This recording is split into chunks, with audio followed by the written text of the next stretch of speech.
Hello बच्चों। तो आज की क्लास में हम सीखेंगे addition and subtraction of vectors in analytical form. इन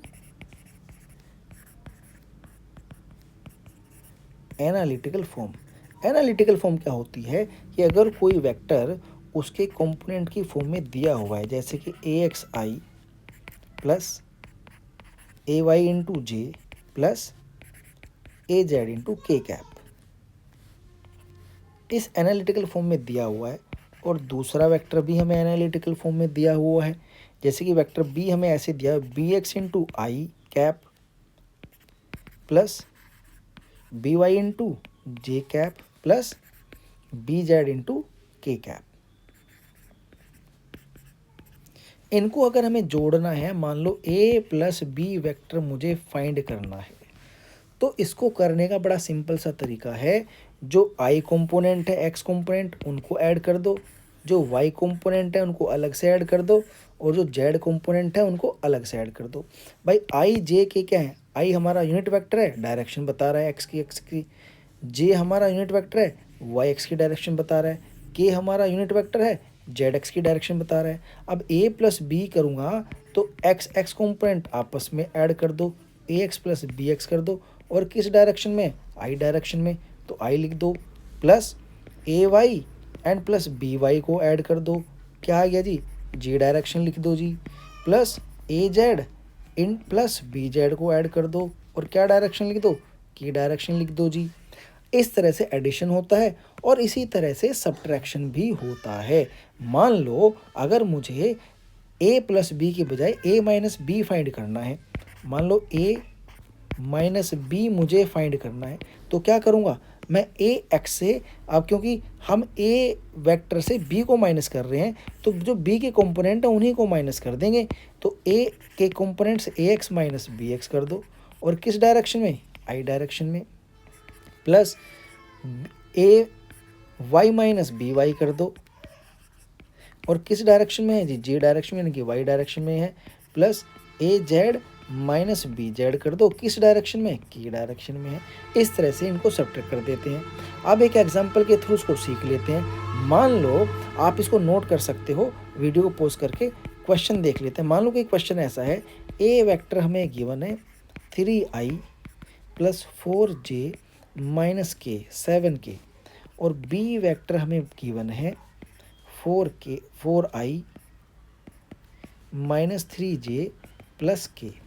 हमें फाइंड करना है, पहले तो हमें a प्लस बी फाइंड करना है। मान लो ये फाइंड करना है, तो ध्यान से देखो, a कंपोनेंट a का 3, b का 4, तो a प्लस 3 कर दो, तो क्या आ जाएगा? 3 प्लस 4 इंटू आई आ गया, प्लस अब यहाँ पर y कंपोनेंट कितना है? a का प्लस 4 है और b का माइनस 3 है, तो जब इन दोनों को जोड़ेंगे 4 प्लस इंटू माइनस 3 करेंगे, और j कंपोनेंट आ जाएगा, प्लस ए का क्या कंपोनेंट है? ए का के कंपोनेंट माइनस 7 है, और यहाँ पे प्लस 1 है, तो क्या ऐड होगा? माइनस 7 प्लस 1 इंटू के। तो क्या आ गया आंसर हमारा? 3 प्लस 4 कितना हो गया जी? 7i, प्लस अब यहाँ 4 और माइनस 3 है, तो प्लस 1 बचेगा। 1 को हम ऐसे लिख देते हैं माइनस जे, ये तो 1j हो गया, और माइनस 7 प्लस के तो माइनस 6 के आ गया। ये मेरा आ गया a प्लस बी। अब मान लो मुझे यहीं पर a माइनस बी भी फाइंड करना है, तो a माइनस बी फाइंड कर लेते हैं। a माइनस बी दोनों वेक्टर को सब्ट्रैक्ट करके फाइंड कर लेते हैं। तो क्या करेंगे भाई? हम ये करेंगे कि जो a का कंपोनेंट है उसमें से b का कंपोनेंट माइनस करेंगे।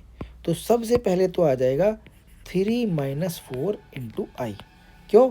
क्योंकि a का कंपोनेंट है 3 और b का कंपोनेंट है प्लस 4, प्लस अब यहाँ पर a के कंपोनेंट से जो 4 है वो b के कंपोनेंट के माइनस 3 को माइनस करेंगे, तो a का कंपोनेंट है 4 माइनस माइनस 3 इंटू क्या आ गया?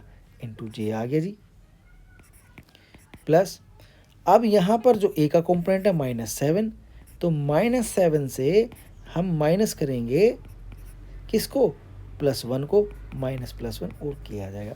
तो a माइनस बी की वैल्यू अगर मैं फाइंड करूं तो 3 माइनस 4 माइनस आई, माइनस 1 बचेगा, एक को लिखते नहीं है, तो माइनस आई आ गया। 4 माइनस माइनस प्लस हो जाएगा, तो यहाँ पर माइनस माइनस हो जाएगा प्लस, तो 4 + 3 क्या आ जाएगा 7 + 7j। यहाँ पर देखते हैं -7 है -1 है, तो माइनस के 8 हो जाएंगे, तो आ जाएगा -8k। ये मेरे पास a माइनस बी की वैल्यू आ गई है। तो इस तरह से तो हम जो हमारा एनालिटिकल फॉर्म है उसमें एडिशन और सब्ट्रैक्शन करते हैं। मल्टीप्लिकेशन कैसे करते हैं एनालिटिकल फॉर्म में, और वेक्टर की स्केलर मल्टीप्लिकेशन करते हैं, या वो भी यहाँ पे समझ लेते हैं। तो बड़ा आसान है। मान लो हमें फाइंड करना है 3a + 2b फाइंड करना है, बड़ा सिंपल है। तो यहाँ पर क्या है, पहले तो वेक्टर a में मुझे 3 की मल्टीप्लाई करनी है, और वेक्टर b में मुझे 2 की मल्टीप्लाई करनी है, और इन दोनों को ऐड करने के बाद मुझे फाइंड करना है। तो कर लेते हैं भाई, पहले 3 की मल्टीप्लाई कर लेते हैं वेक्टर a में। तो 3 × वेक्टर a कितना है 3i + 4j - 7k, प्लस 2 की मल्टीप्लाई कर लेते हैं वेक्टर b में 4i - 3j + k। अब यहाँ पर इनको ऐड कर लेते हैं, सिंपल है भाई।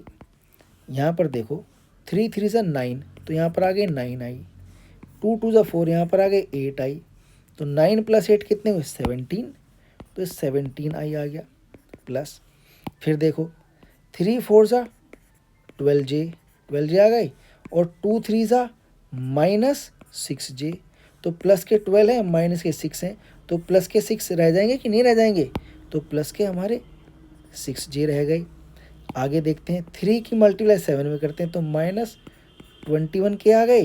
यहाँ पे 2 की मल्टीप्लाई k में, तो +2k आ गया। तो -21 है, प्लस के 2 हैं, तो माइनस के 19 रह जाएंगे, तो यहाँ पर -19k आ गया। ये आ गया मेरा 3a + 2b। इस तरह से आसानी से एनालिटिकल फॉर्म के हम क्वेश्चन सोल्व कर लेते हैं।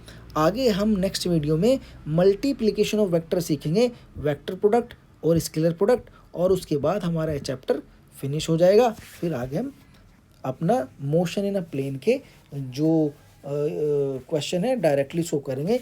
उसमें रिजोल्यूशन ऑफ वेक्टर का बड़ा यूज़ होता है। तो रिजोल्यूशन ऑफ वेक्टर को हम ध्यान से याद करने के बाद, उसको एक बार दोहराने के बाद ही हम आगे बढ़ना है। तो अगर आपको रिजोल्यूशन में थोड़ा भी डाउट है तो रिजोल्यूशन ऑफ वेक्टर वाली वीडियो दोबारा देख लो, वो 3rd क्लास में है, तो वहाँ पर आपको उसके बाद ही आप मोशन इन प्लेन को देखना। ठीक है बच्चों, तो आज की वीडियो ख़त्म करते हैं। बाय बेटा।